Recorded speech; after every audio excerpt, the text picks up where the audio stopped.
Bonjour, bienvenue sur le podcast Le vent d'un nouveau monde.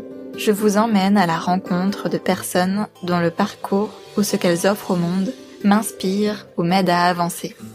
Car ces rencontres, pour moi, sont un moyen de se rencontrer soi et de réaliser que nous sommes peut-être, au fond, tous un peu les mêmes. Et surtout, que nous voulons tous un monde plus juste.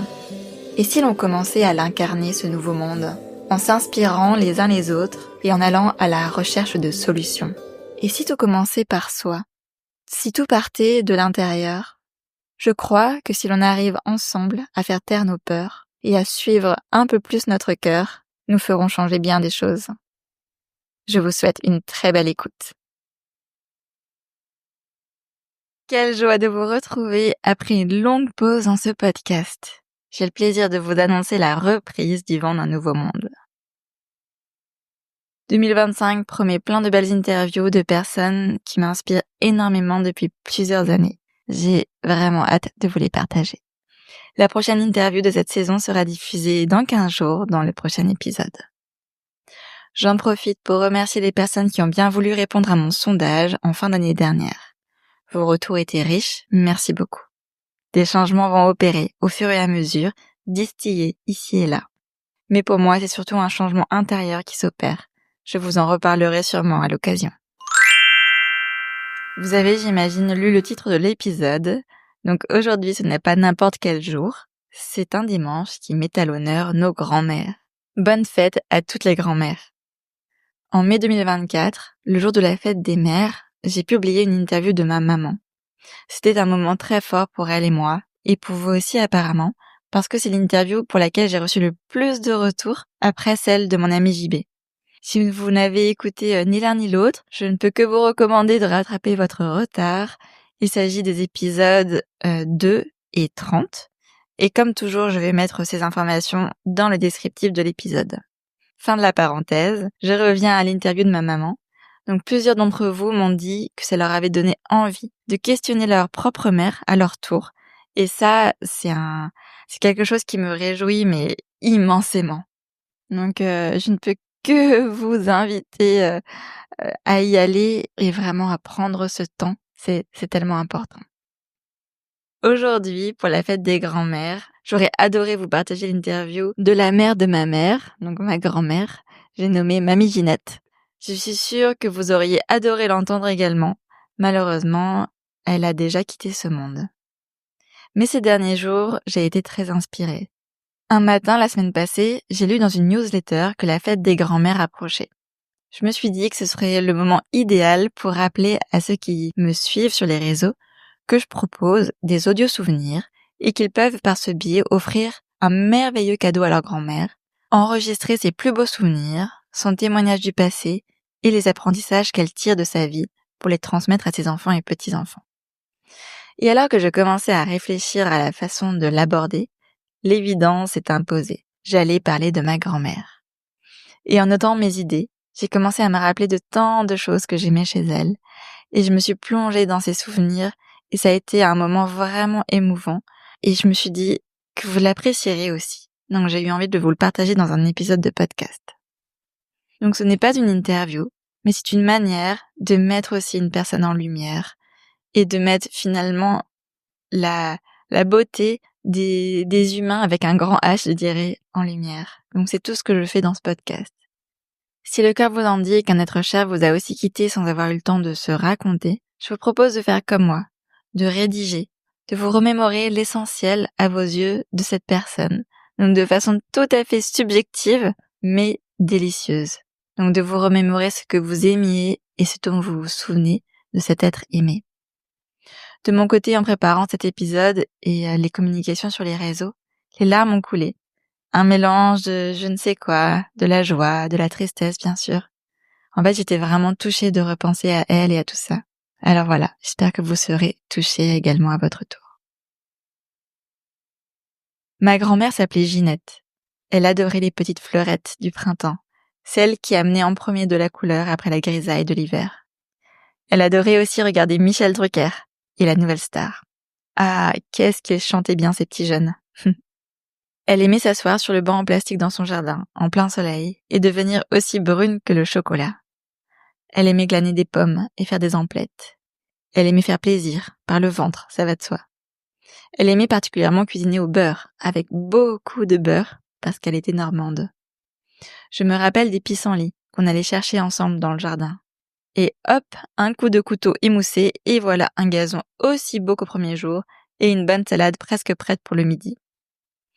Je me rappelle aussi des framboises, cueillies encore tiédies par le soleil, et des planches de bois instables dans le carré potager, dont il ne fallait pas tomber en ramassant les fraises, au risque d'écraser les précieuses. Je me rappelle des bassines en plastique que ma grand-mère nous remplissait en été, pour s'éclabousser avec mon frère. Je me rappelle de la joie lorsqu'on avait le droit d'aller prendre une canette de Fanta sous l'escalier, car les sodas à la maison, il n'y en avait pas. Je me rappelle de la longue marche dans le petit village, d'abord sur le petit rebord, le long des jardinets, puis on traversait le petit ruisseau, puis le petit rond-point, et enfin on arrivait à la boulangerie, et on espérait pouvoir choisir un bonbon, un petit Jésus en sucre ou une guimauve toute mauve. Je me rappelle de la brioche chaude sortie du four pour le petit déjeuner, avec la confiture maison de Mirabelle ou de pêche, et du beurre bien sûr. Je me rappelle des faux filets et des frites maison, parce que pour nous, elle donnait tout. Même sa souplette, la soupe d'entrée en hiver, soit de l'eau avec quelques légumes, avec un fort goût de céleri, pas de sel, ça va de soi. Bref, l'horreur absolue. Je me rappelle de son rire quand on l'embarquait dans des jeux de société. Je me rappelle du jour où, pour l'aider, j'ai décalé sa chaise, mais ne le sachant pas, elle a voulu s'y asseoir et a valdingué. Et voilà, une culbute arrière pour la grand-mère. Heureusement pour moi et ma culpabilité, heureusement pour elle et les belles années qui lui restaient, tout s'est bien terminé. Je me rappelle du jour où, alors que j'étais adolescente, elle m'a donné un petit canard en plastique rose qui nécessitait une pile. Elle ne savait pas à quoi ça servait. Elle l'avait reçu en achetant des produits de beauté. Moi non plus, je savais pas ce que c'était. Ce n'est que plus tard que j'ai appris de quoi il s'agissait, mais je n'ai pas osé lui raconter. Ah, combien elle aurait aimé que mes cheveux soient domptés, que j'apprécie me mettre les parfums qu'elle m'offrait chaque année, que je me maquille et me mette sur mon 31. C'est qu'elle aimait les paillettes, ma mamie Ginette. C'est qu'elle aimait la blancheur. Alors, à quelques taches près, elle resplendissait. Et elle aurait tant aimé que dans ma famille, on porte avec fierté le blanc immaculé. L'envie, sûrement, de s'extirper d'un milieu loin d'être aisé. Elle aimait offrir de beaux livres de contes de fées, mais elle n'avait souvent pas le temps de nous les lire, tant elle était affairée. Elle aimait la vie et elle aimait partager, mais elle se sentait plus de préparer de bons petits plats, de cirer les souliers, d'apporter au garnement un goûter devant la télé, que de prendre le temps de jouer, de discuter. C'était une autre époque. Elle était courageuse et ne se plaignait jamais. Elle était hyperactive et d'une souplesse incroyable. Aucun problème pour elle de se plier en deux pour enterrer les épluchures dans le jardin. Je me rappelle de nos échanges épistolaires. Quand je suis partie à 20 ans en Autriche, on a commencé à s'écrire. Ce fut la première fois qu'on se livrait un peu, elle et moi, car elle était pudique, elle ne voulait pas m'importuner, elle ne voulait pas déranger. Elle pensait qu'il valait mieux parler du beau et du mauvais temps, plutôt que du bon vieux temps. Que nous, les jeunes, on s'intéressait plus à l'actualité qu'au passé. Qu'il était préférable d'écrire sur les bobos de santé, plutôt que de s'épancher sur comment elle allait, pour de vrai. Mais lorsque je lui ai avoué que de moi la solitude s'était emparée, sa langue pour la première fois s'est déliée. Car elle aussi, la solitude elle connaissait. Ah, c'était pas simple lorsqu'à la fin du week-end on repartait, emportant tout le torrent de vie qu'on y avait amené. Ce fut bon d'échanger avec elle en toute authenticité pendant ces années, de se raconter les bons comme les mauvais côtés. Même si souvent, on restait quand même pas mal dans la superficialité. Je me rappelle de son souhait, qu'elle a régulièrement réitéré, d'écrire ses mémoires. Elle avait envie de partager sur son passé, en particulier sur l'époque de la guerre, les Allemands et le débarquement des Américains, dont elle se souvenait très bien. Mais elle ne s'y mettait pas. Ou alors, après avoir démarré, elle s'arrêtait pendant des mois. Je me rappelle avoir essayé de l'y pousser, de lui avoir posé des questions aussi.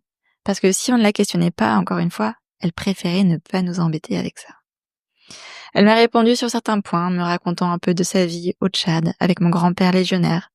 Elle aimait aussi critiquer mon grand-père, qui, il faut dire, n'a pas été tendre avec elle, et dont la mort l'a libérée, délivrée. Elle m'a aussi un peu parlé de sa sœur et de sa mère qui a divorcé, un fait incroyable pour l'époque. De la peur de manquer aussi, des soldats allemands qui toquaient parfois le soir et de la peur qu'elle en avait, de certaines personnes du village qui fricotaient avec eux, mais elle ne se souvenait plus très bien. J'aurais tellement aimé pouvoir l'enregistrer, parce que moi-même je me souviens plus très bien de ce qu'elle me racontait. Je l'ai pas vue sur son lit de mort, mais mon cousin m'a dit qu'elle souriait, qu'elle semblait apaisée. Le jour où j'ai appris sa mort, j'ai mis la musique très fort, et j'ai dansé et chanté sur toutes les vieilles chansons que j'appréciais tant chanter à tue-tête avec elle et ma mère en faisant la vaisselle. C'est ainsi que j'ai fait mon deuil et que je lui ai rendu hommage. Merci de m'avoir écouté et de l'avoir rencontré à travers moi. Chérissons tous ces moments avec nos proches. Chérissons tous ces souvenirs qui nous façonnent. Tous ces petits riens qui font tout. Et si vous aussi vous preniez le temps de lister ce que vous aimiez, les habitudes qui se sont ancrées auprès d'un être aimé déjà parti, je ne peux que vous le recommander. Mais si vous avez la chance d'avoir votre grand-mère encore en vie, n'oubliez pas qu'aujourd'hui, c'est la fête des grands-mères. Et si vous lui faisiez un cadeau bien plus symbolique qu'un bouquet? Et si cette année, vous offriez à votre grand-mère l'occasion de se déposer, de transmettre et de partager sur son passé? Un cadeau pour elle, pour vous et pour toute la famille. Pour ne pas ressentir le regret de ne pas avoir demandé. Pour garder un souvenir de la voix de notre aîné. Donc je vous propose, si vous le souhaitez, d'enregistrer au cours d'une interview un bel audio souvenir de votre grand-mère ou de votre grand.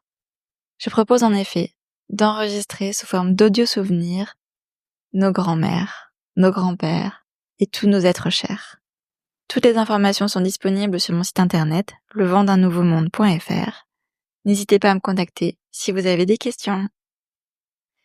On se retrouve dans 15 jours. À bientôt.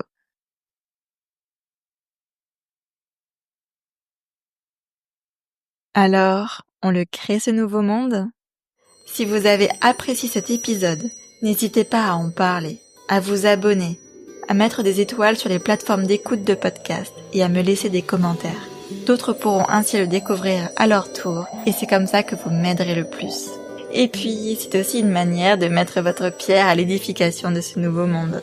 Et si vous voulez aller plus loin et me soutenir financièrement, vous pouvez me faire un don sur ma page Tipeee. Pour en savoir plus sur le podcast, rejoignez-moi sur Instagram ou sur Facebook. On se retrouve dimanche dans 2 semaines pour le prochain épisode. Et en attendant, n'hésitez pas à danser avec le vent du changement.